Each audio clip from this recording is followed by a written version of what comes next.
Hello, guys and girls. Today we are bringing you a new show with our good co-host Joseph Dougherty, and we're gonna discuss Belial and working with him. I wanna state that all of the podcasts and all of the material in the channel is uh, intellectual property of Legion of Lilith, and we do not encourage any illegal activity on this channel. So do not take anything we say as an invitation to perform illegal action.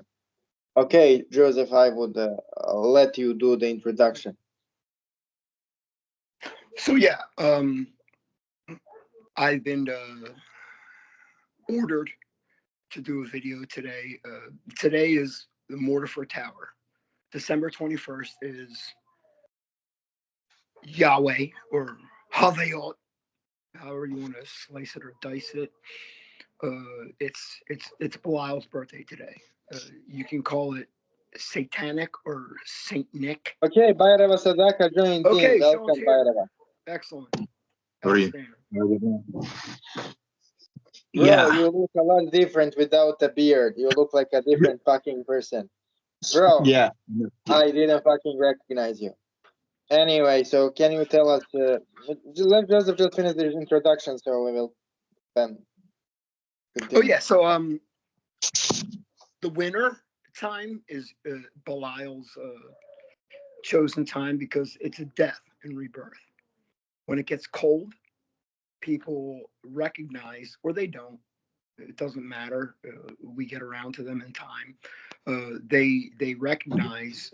It's just like if you have a car or you don't have a car, uh, you realize you're walking, and when you actually have a car, you appreciate it. And when you're indoors in the winter, Belial provides shelter, and you realize that you're out of the cold. So Belial is Samael. I mean, if, the Testament of Bartholomew states as much. Actually, Joseph, there's a prophet Joseph that was at war with Belial and Samael, and they're like, you need to let the public know that we are one, that there is no duality. Samael, Metatron, Yoel, Belial, they're all one. We're not dualists. We don't slice or dice these deities. So, Yes. so I'll just give a quick one. So Jacob, which I still have a rivalry for, he wrestled with Belial. He wrestled with Samael, and it was it was the birthright of the sons of Samael, and Jacob. Yeah, so Jacob sold. So Esau or Jesus sold his birthright to Jacob, and it all comes back around. Um, so the birthright is ours. So there was a soup of lentils, and Esau or Jesus when he's the hunter, he went out and hunt for food because his father liked meat, and bitch ass Jacob made a soup with like little pasta in it, and uh, Esau came back and he's like, I'm hungry. And his bitch ass little brother was like, I'll sell you this soup for your birthright. And you guys know the rest. So, yeah, um, it's our time now. Jacob's time has passed. And it was his mother that put him up to it because his mother actually put the hunting garb of Esau onto Jacob, and it seemed like he was furry. And his father was blind, Sabayoth, and he liked meat. He liked to eat meat, and he felt the arms of Jacob, and it felt hairy. And he said, You are my son, and since you brought me this meat that Esau hunted, and you tricked him out of his birthright, I'm going to give you my blessing. And bitch ass Jacob ate, and Esau came in. He said, me father too, bless me too. And he said, I already have given my blessing to Jacob, but I have one blessing left for you, Jesus or Esau, who is a ginger, King David. He's red, and it said, I give you my sword and the commandments that were bestowed upon Jacob, which are 365.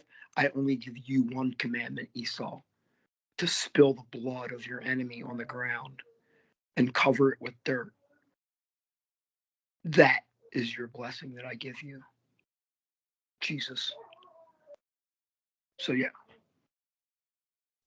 Okay, so I wanted to add a little input here. The story was always interesting to me, that specific Old Testament story, because in that story, the spiritual power is not transferred through initiation in a classical sense. It is transferred through deception and cunning, and it is transferred to the darker forces of the feminine through the mother, which is a representation of the divine presence.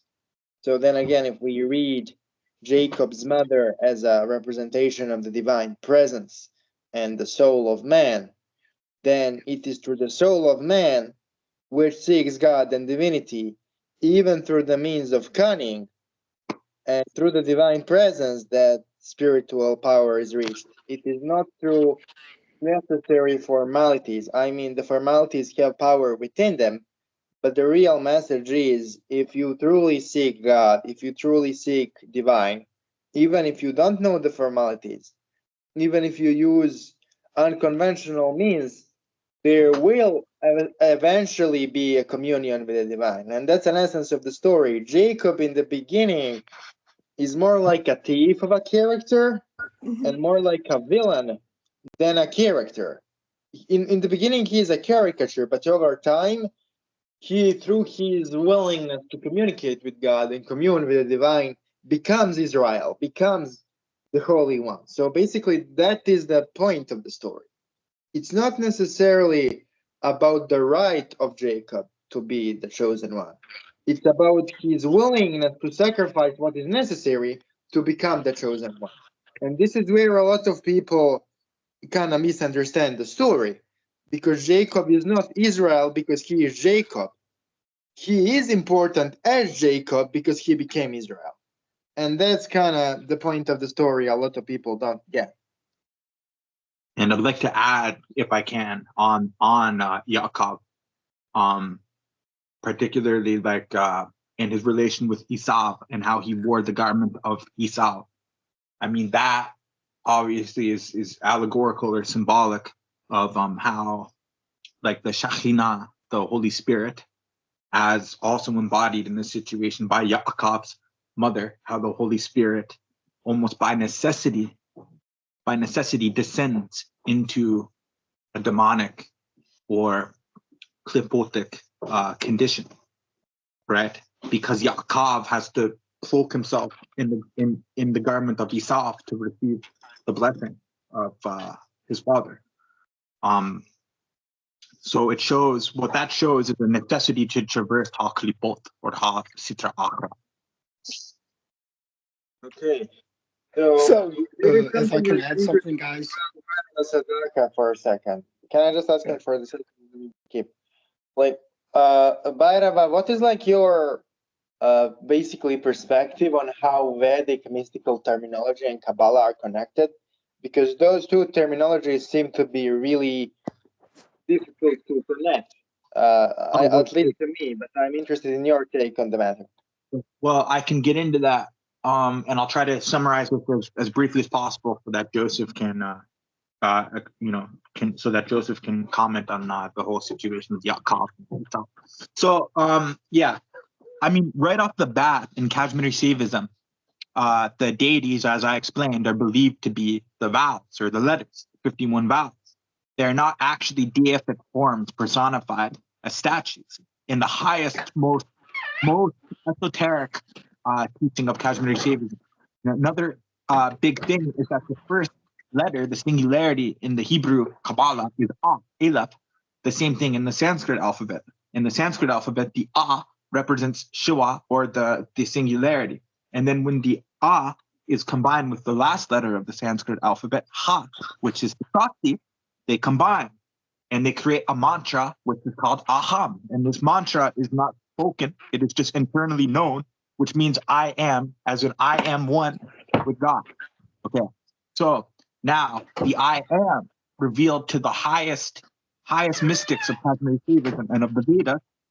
What does Metatron reveal to the prophet Musa during his revelation in the burning bush? I am that I am. So we see that the prophet Musa is also devout to the I am, meaning the eternal self and its eternal relation with Hashem, with God. Another thing would be immediately in the Vedic mystery, in the most sublime Vedic mystery, we have the Shiv Yantra, which is the six-pointed star, which symbolizes the unification of Shiva and Shakti, or individual and God. Upwards triangle points towards God. Downwards triangle points towards the individual, the earth, the yoni, the Shakti, and they get combined in the six-point star. And of course, this is also the seal of Sholem. And then we can get even into the name Yisrael as Yisrael, meaning the Shekhinah, the goddess, and Hashem combined, the unification of the Shekhinah and Hashem. And there is a very sublime mystery found in Sefer Yetzirah, the three mothers of the Hebrew alphabet. Aleph separates Mem from Shin. So Aleph, the singularity, we could almost say the Holy Spirit, the Ruach HaKodesh separates the light, represented by Shin, fire, from the darkness, represented by Mayim, water, by Mem. Okay, so we end up with these three vowels received by the prophet Avraham. These three vowels are A, Aleph, Ma, embodied by Mem, and Sha, embodied by the Shin. Let's go to the Vedas. The para mantra of the Vedas is the holy Om, like what I have here, where it's a combination of three vowels. We have A, we have U, and we have Ma, making Aum. So we have two of the same vowel, A and Ma, received by Abraham. Now, the central vowel in the Om, U, Unmesa, obviously that doesn't align Sin, the Sha. But if we take the letter Sin, we cut it in three pieces, we end up with Vav. One of the pronunciations of Vav is U. So we end up with the same vowel received by the prophet Abraham and received by the Brahmins of the Vedas. Basically, Go ahead, Sean. I'm listening, bro. Good shit. Yeah. So, okay, what you wanted to say, Joseph? Basically. So all these mysteries, it's the same shit. Like whether you are a Zervanist or a Christian or a fucking worship Abaddon, doesn't matter. So Ahura Mazda, Ari. It's the same thing as Jacob and Esau. So Sarah said, Sarah is represented by the formless void, the womb of the mother. And she said, why does my birth hurt so much? Because you have two nations warring within your womb. So Zervan, who was Uranus, gave birth to Ahriman, which is Saturn. And Zervan gave a promise, or Zod. I mean, Superman, Zod, General Zod, doesn't fucking matter. It's all the same shit. Ahriman came out first, and Ahura Mazda held onto his heel. And Zervan promised Ahriman, whoever comes out of the womb first will rule my world that I created for you. And Ahriman created noxious beasts.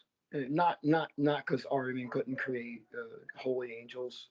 He just wanted to create a counter creation to celestial jinn.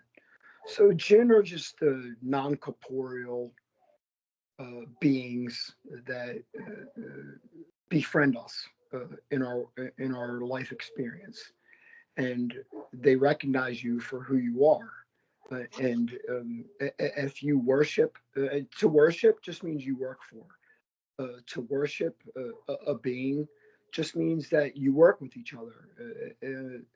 All these beings that you're called to, Belial, Samael, they actually worship you on the astral plane, and you worship them in universe A. So it's like we have altars for each other, and your body is actually the temple. And these fucking idiots in Al Aqsa and Tel Aviv, which are a bunch of gay guys. And Bibi, that be me, Bibi. How do you like your checkpoints? Give them back their weapons and Savat. Anyway, so Bibi is Hitler reincarnated. So you got the leader of Israel is Bibi. It's Netanyahu. It's Hitler reincarnated. So that being said, we don't like for people to judge other people, because I've judged people and I've been judged. And like, it's a fucked up world. Like, we live in a very crazy world. Like, me, you, and Sean are talking like we're guys that might touch, I don't know, 2,000 people with this video. And top levels of government look to us for guidance. Okay, so I would like to basically state my opinion on some of the things you said. I listened to you really careful. So you said that basically worshiping the jinn is just working with them. Basically, I want to talk about this for a long time, but I didn't have the proper opportunity, and proper opportunity arise now. There is a By the really way, Demetrius, your fucking beard is kicking ass right now, bro. Okay, so basically, what are you there, Bairava Sadhaka? Because like your camera is off for whatever Yeah, reason. Are you there? Okay. I'm here. So what I noticed a lot is that modern languages experience so much change in meaning of words that it's really difficult to actually have any kind of a discussion. And one of the victims of this process is the word worship in the English language. Because worship basically in the modern vocabulary just means the same thing as word revere. Revere means give elevated respect to something. So for example, I can revere you as a friend, right? Right. Or I can revere my wife as a spouse. Or I can revere the achievements of my ancestors. But obviously, there is a clear difference between revering something and worshipping something. Worshipping something means giving divine praise and veneration to something. So divine means absolute reality. So worshipping something means that you are thinking and treating something as if it is the absolute reality, right? And basically, that is the original meaning of the word worship. And I would say that basically you don't have to worship any of the spirits you work with in order to have respect to them. You just have to hear them, aka to respect. And I think the difference between reverence and worship is really important to talk about things. So I think it's one real possible worshiping culture, but I am okay with revere. if you know what I honestly didn't hear any of what you just said. Try to repeat what you just said. It's just, yeah. Joseph, if you're going to Go play ahead, Demetrius. You're fucking here, kicking ass right now, bro. I didn't hear Okay. you. So, Repeat but what it's you. okay. I will repeat. So, worship is attributing to something divine importance, as if it is supreme reality, right? Yeah. So, basically, that's worship. Reverence or revering means giving great amount of respect to something. So, I can revere you as a friend, but I don't have to worship you. I personally have been comfortable and still am comfortable with revering the spirits I'm working with, no matter who they are. Like underworld, celestial, doesn't matter, right? But I worship only the source of all creation, aka God. I am not comfortable with worshiping anything else. And that's basically my stance. And a lot of people who claim they worship certain entity are simply revering, you know? Right. Because like that's a problem with the modern English language. It's so convoluted that it doesn't mean anything. The Oh, prime by the way, I example want to of say fuck VK John. I'm gonna kill that Right. pussy. And worship, like, also implies, at least in the modern English context, an external object of worship. You know, it doesn't imply like an internalization or an absorption process or a unifying process. You know, worship almost implies a bowing down to something external, right? When the highest, most sublime worship is a union. So basically, you know, I want to also, because what you mentioned is genius, because in Islamic mysticism, aka Sufism, worship is by definition internal process of fana / annihilation from the pharaonic, aka the false reality, into the more objective reality Clear of the path. oneness of all beings. So in Islamic mysticism, worship is internal process, and the prayers are simply imitations of that internal process. And that internal process is important as much as ritual, but Yes. basically it is internal. Like worship Right. is internal. Yes. But in the modern context, I mean, it's misunderstood in the English alphabet, you know, like in the modern English language. One thing I would like to comment on the mysteries of Zoroastrianism and the mysteries of Babylon is that I believe Babylon and the Vedas are encoded with the Holy Kabbalah. Because when the Israelites were captive in Babylon, I believe that their slaves, nice, Joseph, I believe that their, as slaves in Babylon, began to teach the masters of Persia about the Kabbalah, and they gave a transmission to Persia of the Kabbalah. So Zoroastrianism, I think, is a direct transmission from the Israelites. That's my theory. I'm not saying that with absolute. Speaking, there is definitely a contact between Zoroastrian Kills a buddy. Come here. Hebrew thinkers. There are many They want to parallels see you. between the laws of the Persian priesthood and the Leviticus legal code. There is a lot of overlap. Now we can debate of why that overlap took place. But like Joseph, what do you have to say about all of this? Because like I don't wanna, yeah. You wanna say something, Joseph? No. Beelzebub wants some camera time. And also Hi, I'm in regards I'm a to the pit bull mystery terrier. of Mitzrach, to the mysteries of the East, which I once was more focused on. Abraham had 3 sons that went to the East, named Sheva, Ashraim, and Aveda.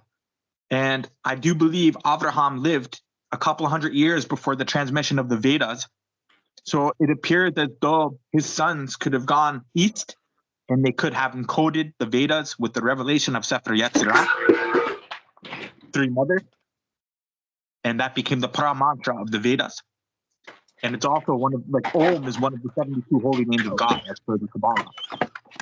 So it seems to me, it's been revealed to me, and I'm not saying this with absolution, this is just what I personally believe, that Vedic transmission could be a Kabbalistic transmission, and the Zoroastrian current could be a Kabbalistic transmit, encoded Kabbalistically at least.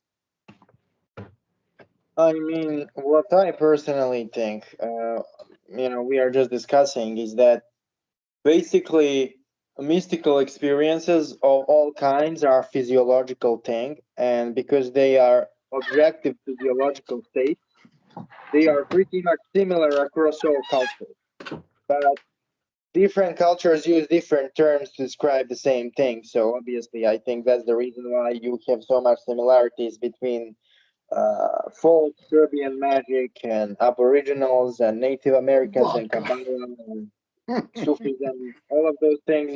Cheers, if you mate. read them, cheers. If you read them, you basically find a really similar phenomena described. And now I want to ask you, Bairava, how did you come to Kabbalah? What happened? What kind of a Kabbalistic insight you obtained? Well, let me explain that. Earlier in life, I actually was like fully into the Western mysteries and the Kabbalah and in the Klipot, and particularly HaKlipot. So I kind of began traversing the Klipot before I got into Kashmiri Shaivism, went under demonic possession, had to purify myself, came to Kashmiri Shaivism, learned about pure devotion and submission to God, and by studying the Sanskrit alphabet and understanding like some of the more sublime concepts of Kashmiri Shaivism, when I got to the top of the Kashmiri Shaiva initiatory process, the Kabbalah was just kind of revealing itself to me. In regards to, I saw the Kabbalah as a pure transmission of God because it lacks idolatry entirely. Like it's lacking of a personified image of deity, which at the center of Kashmiri Shaivism, there still could be a linga. There still could be a personified object of deity, which I'm not saying that's necessarily a problem. It's just I was in search for a sublime, completely internal system. And I'd say, yeah, also given my circumstances, I got into masonry, like Freemasonry. Wait, hold on, Sean. Demetrius, what sign are you born under? What's like your sun's sign? I am born under Scorpio. Okay. Yeah. Go ahead, Sean. Sorry to interrupt. Okay. Yeah. Well, I got into masonry, and that's so like obviously masonry has a lot of ties with the Kabbalah.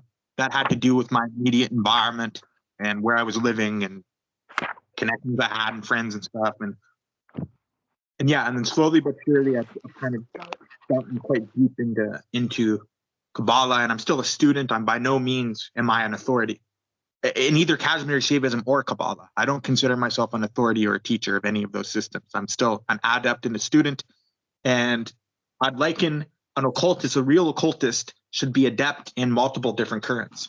Like it didn't like the early builders of the temples used more than one tool to build the temple, and I'd apply that to a modern day occultist where we need to be adept in multiple different streams of knowledge. I just think that that's a positive thing, and to stay within the confines of one system may potentially be closing yourself off to like other. Okay, so Sean, I'm going to pick 3 cards for you right now. Sure. Okay. Your first card is the Knight of Pentacles. Your second card is the Ace of Wands. Your third card is the Hanged Man, which is just and you can look at that as anything you want. I'll read the traditional readings, but the Hanged Man is very important because it's Odin. It's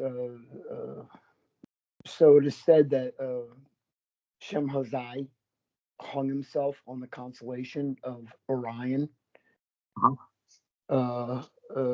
as Wednesday. So let me get back to Demetrius. So Demetrius is Scorpio. So Scorpio corresponds to Nun, or the fish, the 24th path. Scorpios. So Demetrius, your archangel's Barkiel, 263. Your angel is Saxel. The Lord of Tranquility by day is Bekhon, 1126 or 476. The Lord of Simplicity by night is Sarak Na'al. The angel ruling your eighth house is Sosul. The angel ruling your eighth house is Sosul. The angel of your first decante is Kamalts. The angel of your quintessence is Luvia. The angel of your second quintessence is Pahalia.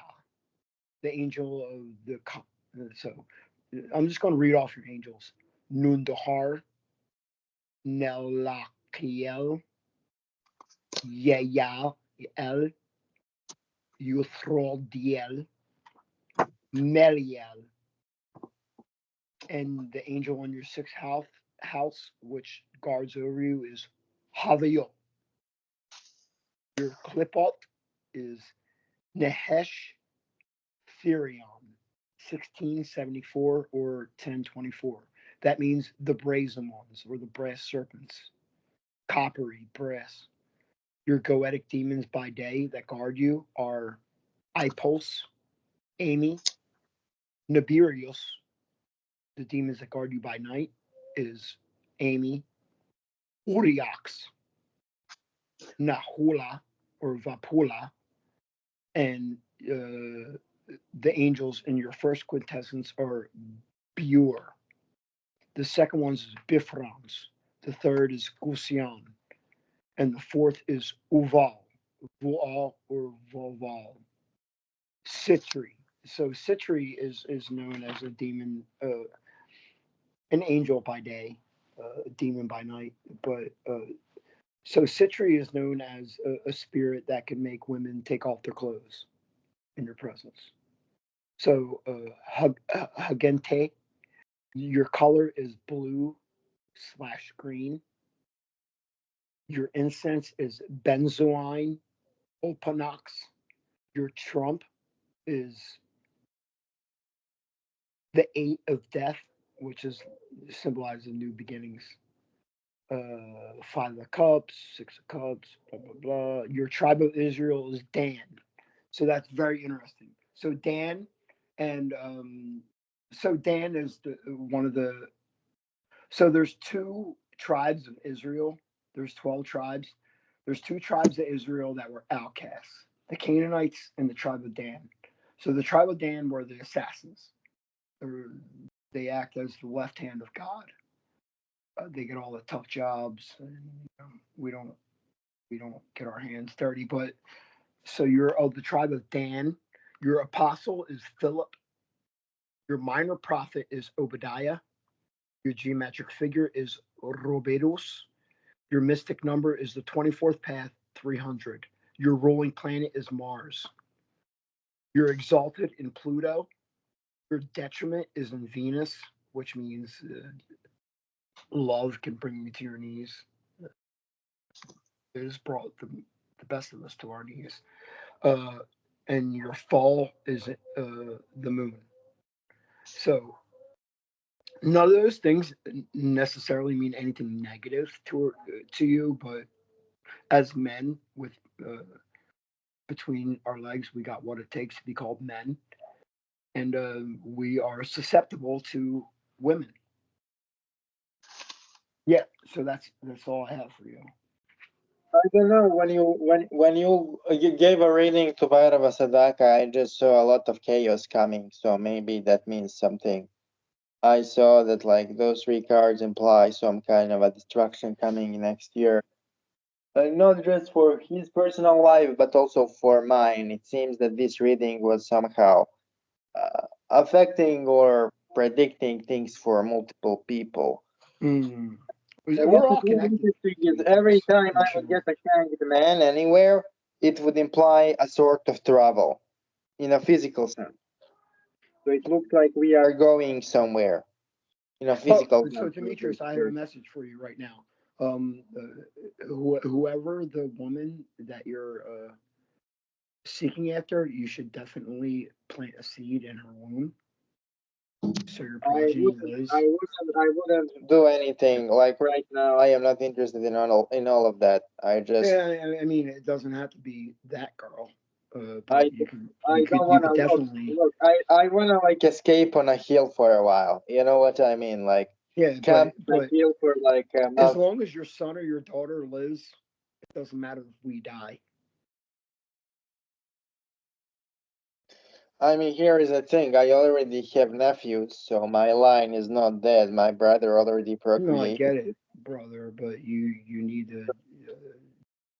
You don't need to do anything but stay Demetrius and die, but you should definitely plant your seed so that your progeny lives. So I'm going to give you a.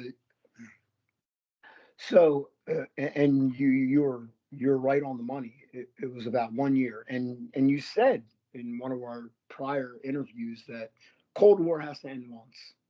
Um, so the Third World War is it's inevitable, and I was given a vision, and my son and my benefactor's son.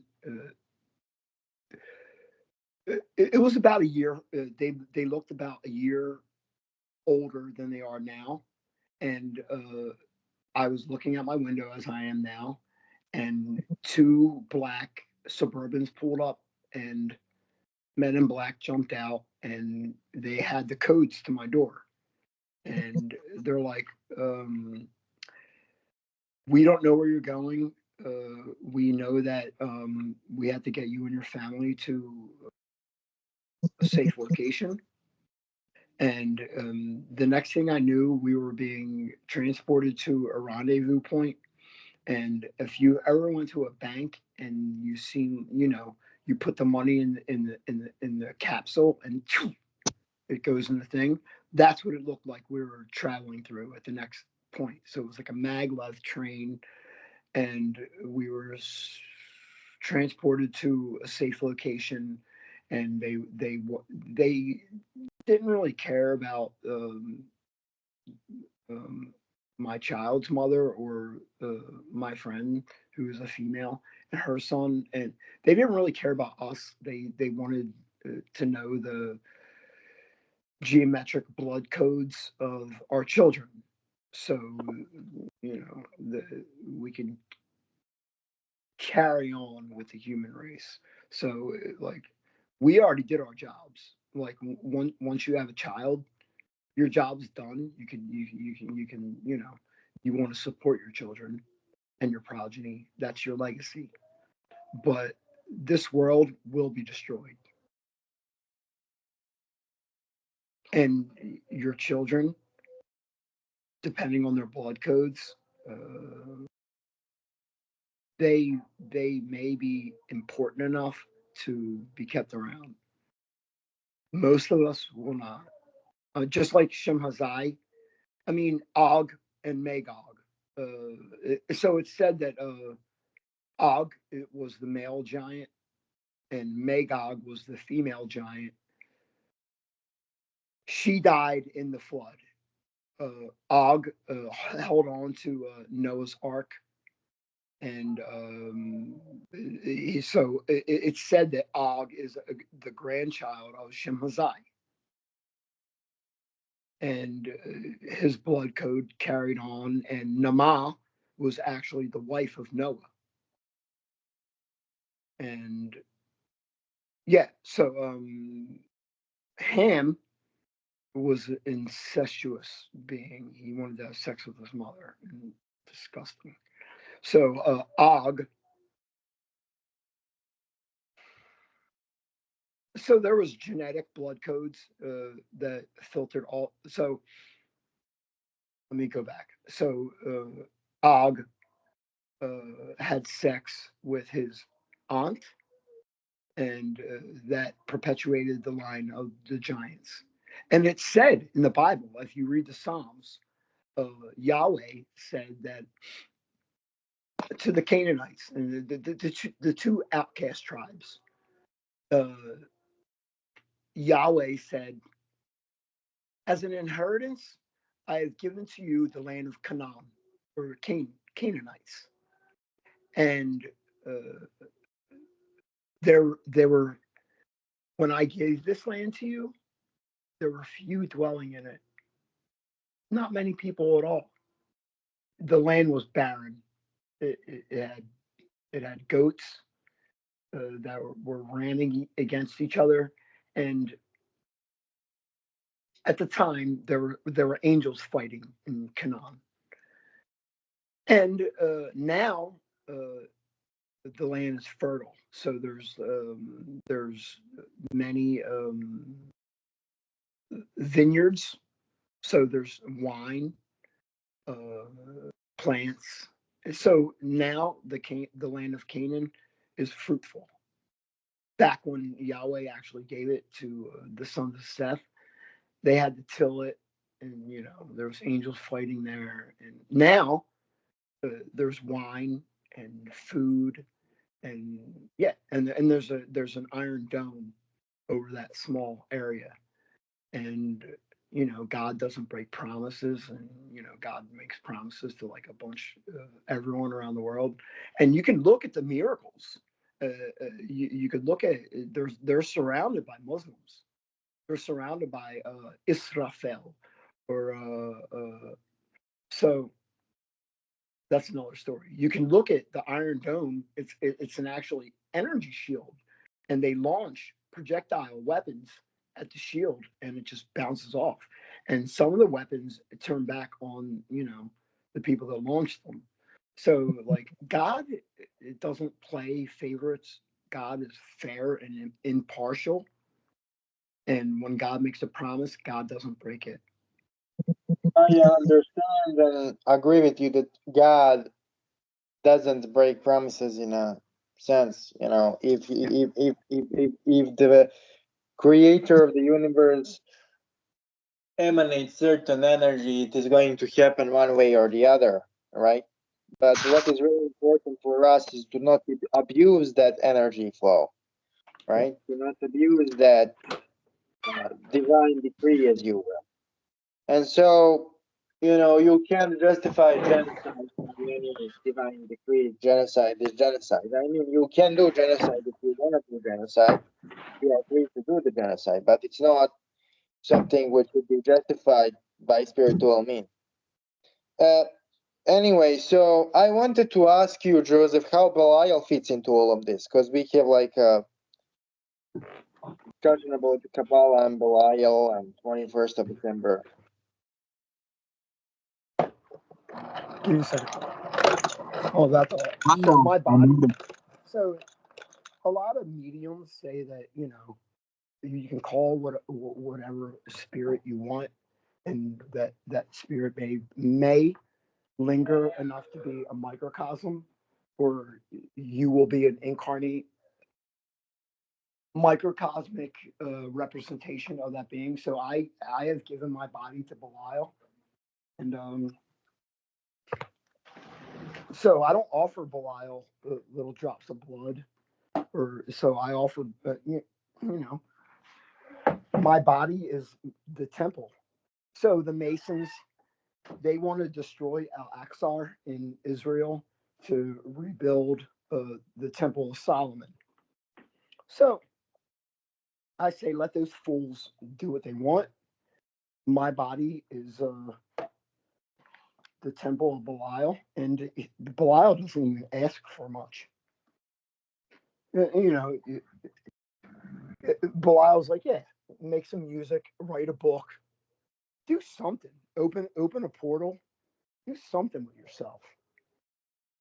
And well, as a Mason, I'd say it's hard to give all Masons that paint us with the same brush, because like every lodge has its own independence and agency, and every Mason has his own independence.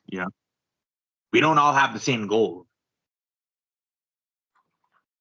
So your traditional stonecutter Masons, they want to actually rebuild. They want to knock down Al-Aqsa, and if the Israelites, Beni Israel, they only make up about 0.3% of 5% of the whole world, which is nothing. If they actually knock down that mosque, or World War III will kick off. Now, this isn't just like something that I'm making up. If they come through with dozers and knock down Oxford Mosque, you will see World War III. Like, that's the only thing keeping Israel from utter obliteration. That mosque, which stands on the Temple Mount. Now, it is said that Asmodai took over King Solomon's body, and King Solomon was the wisest man and interrogated all of the demons and angels. And when he got to Hecate, because of the virtue of the ring, Hecate came before Solomon, and she said, "Your reign will not last long. Look how you treat us." And Solomon said,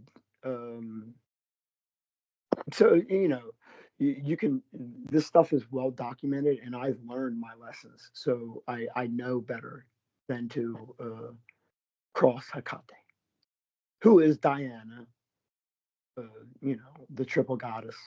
And,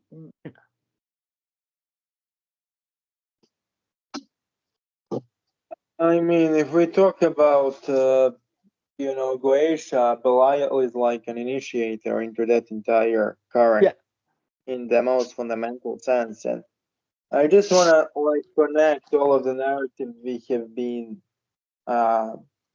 basically threading here, both Watcher lore and Hecate through the Solomonic Gnostic writings are deeply connected. Because basically what people don't know is that there is a text known as the Testament of Solomon, and there are older Greek renditions of the text. And in that Greek renditions of the text, Hecate is one of the Goetic spirits.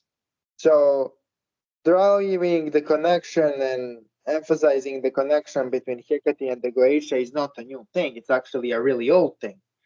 And considering the fact that the Testament of Solomon is basically a bridge between Islamic occultism, Greek occultism, and Jewish occultism, it is not at all impossible that some of the original first century Middle Eastern spiritual practitioners worked with Hecate, because what happened in those areas is the Hellenic pantheon, upon the encounter with the Jewish thought, was simply reclassified from the class of divine beings to the Shadim. And so basically all of the Greek gods were Shadim to the Jews. And so according to the rabbinic tradition, you can work with the Shadim as long as you don't worship them. And so you have many instances where basically they summon either servants of some Greek entity or even Greek entity itself under different name. If we look at Abaddon and Apollo connection, the reason why it's there is because it's there. It's not at all impossible that Jews worked with Apollo under the name Abaddon. That's why it's in the New Testament. So then again, if you look at literature and if you look at evidence, it's much more complex than what it seems in the beginning. So basically, I want to ask our guest Bairava Sadhaka, where do Bairava fits into all of this? Bairava as a spirit, Bairava as a force. So Belial in Sanskrit means an individual who is one with God. Really, and that's an inconvenient truth to a lot of the so-called tantrics who worship like a monstrous deity called Bairava. Okay, in a physical form. Bairava is a state where someone is in union with the divine, but they're still embodied. Now, on the topic of Belial, I noticed that Belial has a gematria of 73, right? So we have the Holy Trinity present as the 3 and 73, and we also have Zoram, Pin, and Malchut. So the lower Sephra in the name of Belial combined making 10, exclusive of the Da'ath, if we exclude the Da'ath from the 10 Sephirah, we see that the name Bilal actually contains the entire body of Ha Sephirah within it. If we're going to say that the Sephirah is 10 in total, not inclusive of the Da'ath.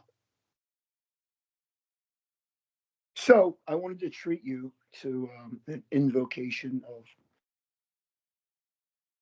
he who should be named. So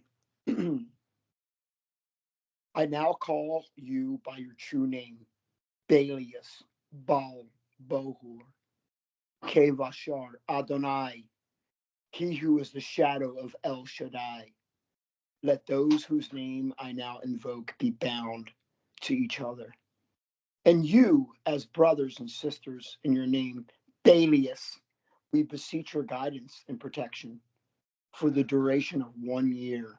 We ask that you encapsulate us in your spirit and energy. Let our physical forms take on the characteristics of the diamond and the obsidian. Watch over us. Let all those who would work against us be destroyed. Vibrate the 13 names of power into the natural body, which we are. They have fashioned after the image of the one who exists from the beginning and who will have no end, the body who moved and gained strength in the shadow. At this moment, let us rest in your power. Those who are jealous because they have not come into being, through all of them, let they have been given the power of many and the intelligence of the cosmic greater good, that of those that have made him or her the greater or the lesser. We are the chief archon, and we recognize that he is luminous, that he is endowed with the superior faculties, and they threw him into the lowest regions of all matter, earthbound spirits. Yeah, keep going. I got more. Demetrius. So in that lesson you finished out of respect, and I am analyzing everything said here because it seems to be much more simpler once analyzed. So I'm going to give another invocation. We've already did this on your channel, but like for the people that didn't watch that video, this is so the FBI, the CIA, they're an alphabet gang. They're basically puppets of Belial, Samael. So you would say, a noble princess, come. I do invocate and conjure thee, O spirit. Behold, I have been endowed with the arch authority given by the supreme majesty. I do strongly command thee by the blessed names Heliocron and Yaglebzek, by the Sekel Ha-Hergesh, which is the intelligence of the intelligence, the 17th Legion and the ministers of the Tartarian abode, and by the chief prince of the Set station of the 9th Legion of dominions and lordships. We do invocate thee, and by invocating thee, we do divinely conjure and compel thee, and by being armed with the power by him, shed Barshmeth, ha, Sharthathan, the living Shaddai El Chai, he who spoke and it was done, he who all named and created beings fear, and I who was created in the image of the eternal and ineffable one. And people are like, what is ineffable? It means that you can't fuck God. Ineffable. I mean, it can mean other things. His ordained vessel and priest of Melchizedek, I do hereby exercise thee by the most powerful name, Yod Heva Ish Malkamah. My Lord is an all God of war. We do worship thee, who is an all consuming fire. And if you are lukewarm, we shall spit you from our mouth.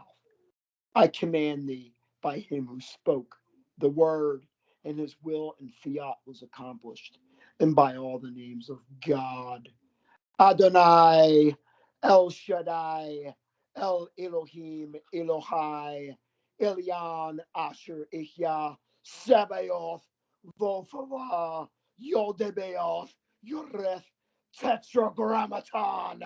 I do exercise thee, and I do powerfully command thee, O Spirit, that thou forthwith appear in my triangle of art, in my body in a fair and human shape, now, without any deformity or indignation.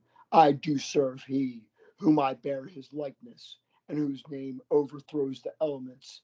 The earth doth tremble, the fire is quenched, the sea doth halt, and the hosts of the celestial and the terrestrial and the infernals do tremble together and are troubled, confounded, for they come, O thou spirit, without delay, now, without any parts of wherever that mayest be, make intelligible answers to all things I may command of thee. Come now, peacefully and affably, now, without any delay, manifesting that which I desire. For thou art conjured by the name of the living and true God, Helioren, Yod-Heva, Havayot, who is one.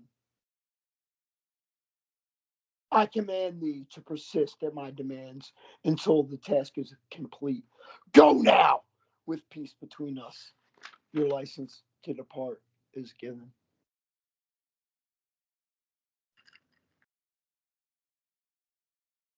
So basically, that was an exorcism prayer for all the people who have an issue with negative entities.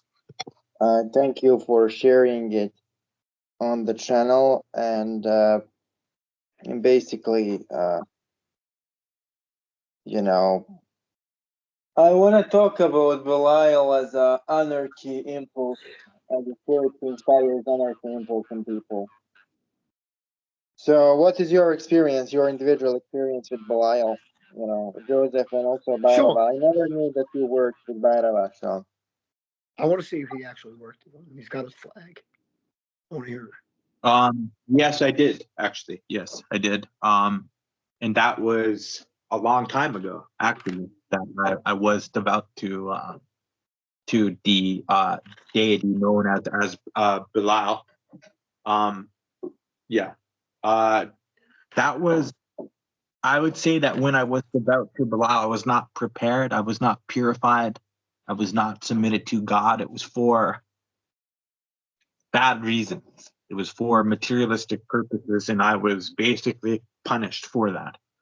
Now I understand Belial and Goetia and these the Haklibot as being aspects of our body and our organs, which the soul is traversing. Yeah, so I understand Belial and the Clifotic forces as being an expansion of Yodevave at Havayot. Belial being one of the chief expansions of Havayot. And Belial being representative or symbolic of wrath, which is necessary, Gavora, wrath, which is necessary for the cleansing and purification of ourselves, essentially, so that we can then traverse the Sephiroth and we can then gain a union with Yodevave. That is my understanding. Belial is a very powerful name to invoke, and I was basically bit by the flames of the Klipotic wrath when I was younger and had to go into a path of healing afterwards.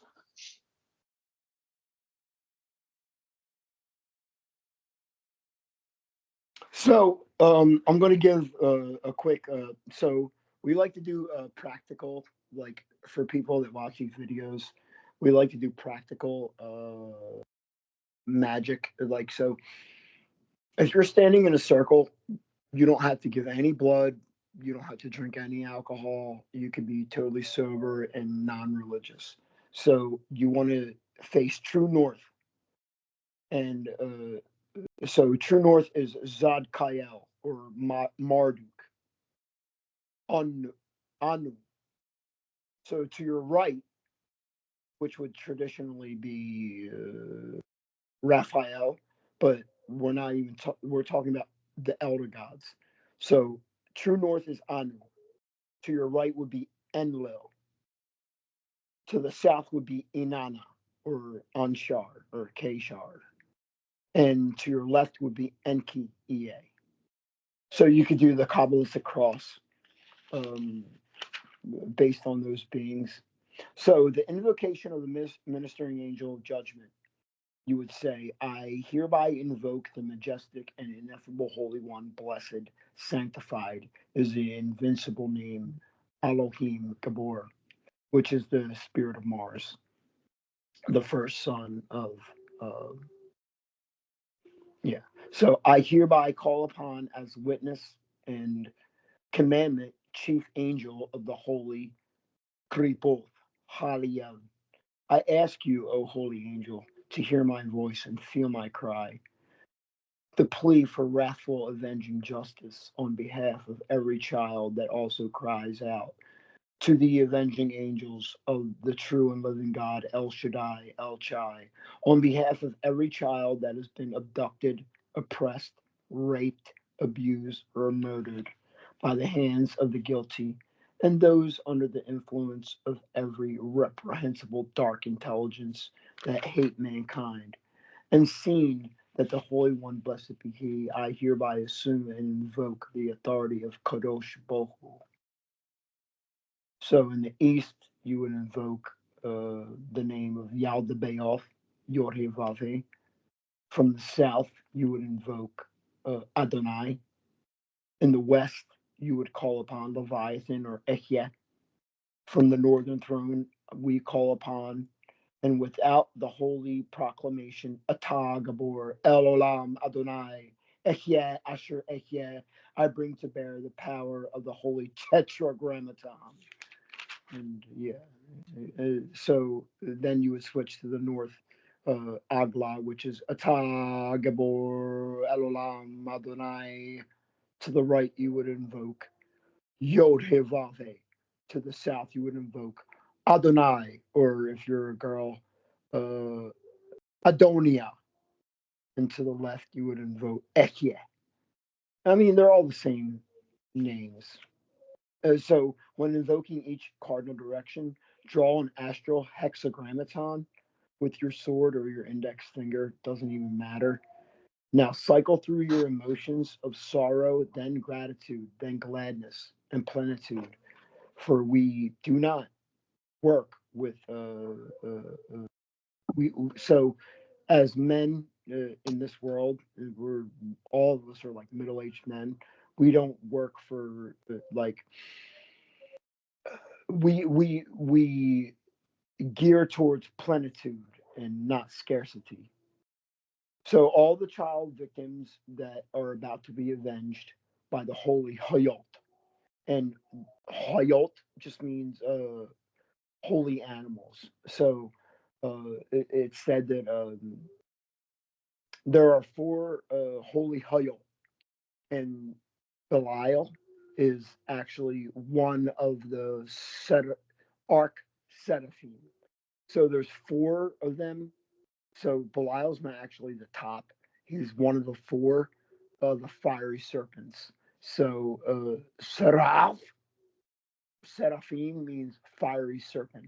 So there's four of them, and they actually hold up God's throne. God doesn't walk, and she sits on the throne. And now, thank the holy angel Haliel for attending this holy operation and administering justice for all the children victims. And we ask that you murder anyone that has hurt any child on this day. And this ritual of earth, Kodosh, Kodosh, Baruch.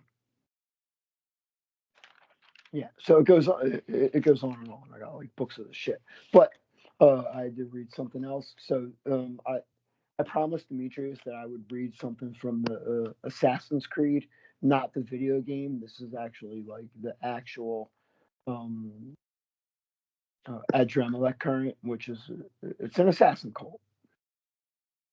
It is not in our interest to have a match level dialogue about the idea that permeates the illusion and material of intellectual truth with other forms, spiritual approaches, and understandings.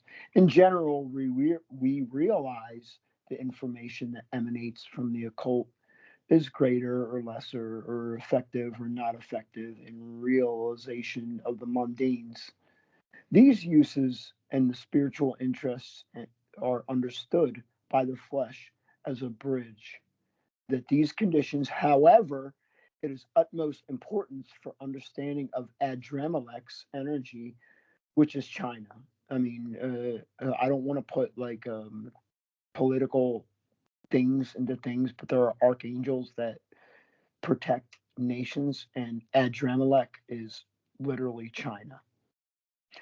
So the source of China calls the spiritual hierarchy the origins that is not of this planet. These conditions that are generated within our atmosphere, we join for various reasons.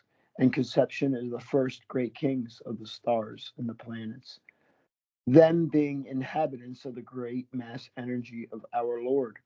Regarding this, the following litany is suggested. We, the dark, not strange. We are He, Adremelech. Know that we love our children. Our children love us, but not in a strange way, not a strange love.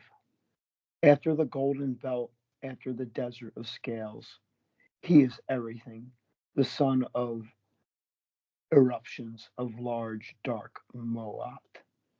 He does not move because He is movement itself. He moves because He wants to move, or He does not move because He does not want to move. He is the force that generates orbit. And when closed, his radiation shows himself in le- levitating form. He is where everything is absence. He who is creation does not exist. Litany revealed by Sean, Light of the Cross, December 2023. Okay. Demetrius, what do you got to add to that? What do I got to add to that? So Yeah, so basically, that's I'm literally I'm gonna you wanted this book. I'm gonna send it to you through your by proxy. This is literally the Archangel of China. okay, that's cool. I mean, here's the thing. I would like to ask you one last question, guys, Yeah. because I have to go. This interview is already around an hour long. I would like to ask you, Bairava, how was your experience with spiritual poison of Belial? What actually happened, and how did you get healing? Yeah, so what happened was I was not submitted to Yahweh or God, essentially. I was not submitted to God. I was living in the north in the Arctic. Well, technically, I still am living around Whitehorse in the Yukon Territory. And at that time, I was actually closer to the Arctic Circle.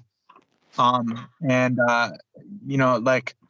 I was involved with the Klipbolt and with the Arc Daemon Bilal for the attainment of occult power and for the communication with the dead. Essentially, is what I wanted to attain. And what happened was, I basically feel like I was haunted because I was not submitted to God, and then demonic intelligences took advantage of me. And then I for about 2 years, every single night I slept, I had sleep paralysis, and I was visited by a demonic being who was communicating to me telepathically until I began the path of devotion, which was kind of introduced to me via Kashmiri Shivism. That finally began to go away. And now I've come back to the Kabbalah, but I'm approaching the Kabbalah with God in my heart. And I will traverse the Clifford again, but with submission to Yodevave. So I had to add something. So me and Demetrius have been doing this for a long time, and we interviewed a girl from Sweden. I mean, she gave us some money, but we didn't ask her to. So she actually claimed that Belial raped her. So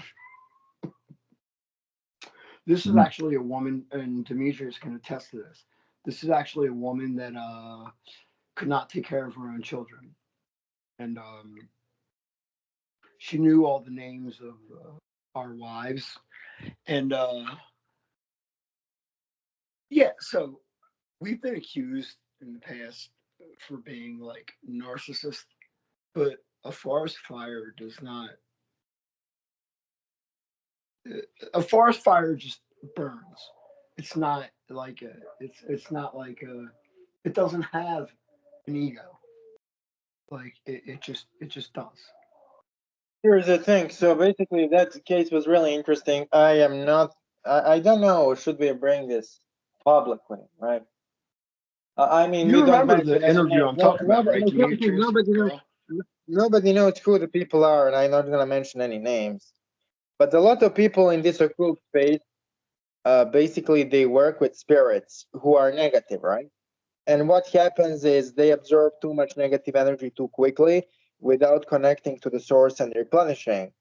And what happens is psyche fractures. Okay? Psyche fractures. And the thing is, this is what I noticed a lot of the time. Let's say you want to call the spirits and you want to be extreme. So you close yourself in the room and you fast and you basically chant divine name and call the spirit in complete darkness for like 3 or 4 days. And the spirit shows up physically and your mind is usually able to handle it. Like I had a really intense spiritual retreat where spirit physically showed up and I was able to handle it. But when people are not willing to fast and recharge and be disciplined, and they want to work with spirits, and they call them bit by bit every day, right? So they just, call them a bit and they don't invest the effort. What usually happens is they open those negative gateways, and then something which is not what they are trying to call slips in and attaches to them. And so they get basically overloaded by that, and their psyche fractures. And so it is really important to keep discipline of your mental process and fast and be healthy and strong, because if you don't, and you are opening those dark gateways and you are not raising the sacred space, something else will come in and you are not going to have a good time. It's going to be a really terrible experience. Yeah. And so because this is happening with people who are trying to work with Belial in particular, it seems to be more common because Belial is known as the lawless one and he's a little bit more chaotic, so his gateways are more chaotic too. What I really warn people is if you want to work with Belial, you need to be strong and you need to have control over your mental process. And you need to fast and do it in complete darkness in sacred space until the spirit actually shows up to the Right. point that you cannot deny it's there. Bairava, you are familiar with what I'm talking about. When you, let's say, you go into Yukon territories, right? And you, in the middle of the night, in the middle of the woods, call any kind of intelligence. Intelligence comes in a semi-material form. You're gonna see the balls of light, you're gonna see like shadows, you're gonna see etheric shapes, you're gonna see human figures, you're gonna see a light as if you have a star in front of you, to the point that you feel the rays of light entering your eyes despite the fact that darkness is around you. Like you are in complete darkness, yet your eyes feel the light and the rays. It comes to that point. And so, what really is the case is that, in order for you to work with Belial or anyone else and you are watching this video, you really have to sit on your ass for a while and you have to get ready, because if you want to jump over, then it's not going to end that well for you, because something else will come through and you're not going to have a good time. Well, it should be known that King Solomon was probably the greatest of the black magicians who had ever lived. And for us to undergo the same invocations and processes as King Solomon shows a degree of either ignorance or arrogance or both, you know, to attain to a level of mastery over the klipot, meaning the demons within oneself, as King Solomon. I mean, most people will never be able to do that in many lifetimes. So like it should be known that like for the average person, they should just submit to the source, the God. And then that's my experience, in my opinion, at least, that, you know, calling upon the Goetia and things and Haklipot is not for your average individual.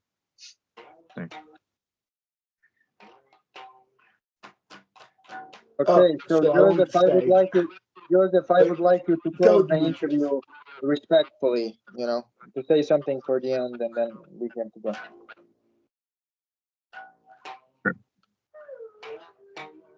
Are you there? I am asking Joseph. Yeah, we're here. Can you just like close the interview, because you know it's like over an hour and I have to go first, you know. All right, I love you guys. Hail unto thee and all that.